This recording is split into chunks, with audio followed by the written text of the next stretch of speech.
Madison's Pinney Library is getting ready to reopen soon after being closed for the past couple of weeks. Yeah, they're moving into a new location on Cottage Grove Road, and that's where we find our Christina Laurie this morning live with a first look inside. Good morning, Christina.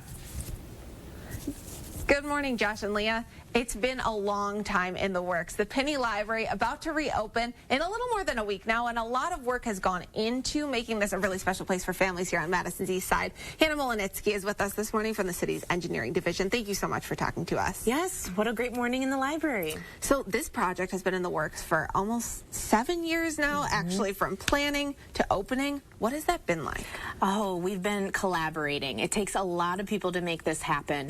The library and engineering, we work together to make sure that the use of the space is positive and also useful for the community in every way that it needs to be, with making sure that the play lab, the new play lab, the community room, the studio where people will be able to do more hands-on projects, all of these new fun things for families, we make sure that their use and their purpose is met with the design. And people this morning are getting a first look of this new space, but there's a lot of things that people at home might not be able to see, even if you step in this building. What are those? Sure. So that's another priority for engineering, is making sure that infrastructure is supporting the use. So the geothermal heating and cooling, making sure that that is in place. Trying to achieve silver LED certification for the green building.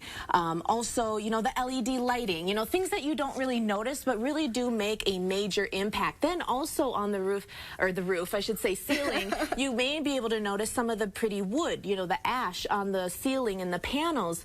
But then something more obvious, where we're going to see here, is if you take a look closely, this is also the wood that we used for the ceiling, but ash, emerald ash borer, you can see had an impact on this wood, but we used that, and that's from regionally here in Wisconsin. So cool little tidbits, you know, here and there. This is such a cute little reading nook. Josh and Leah, you can just find us here. We're just going to be hanging out, but we're going to continue to give you a tour all morning long. I'm going to show you that kids area that Hannah talked about coming up at the top of the hour. But for now, I got to get back to reading in my corner. I need to pull a book off the shelf, actually. So what a cozy little spot. That's awesome. Oh my gosh, Christina Laurie kicking her legs up and reading this morning. Thank you, Christina.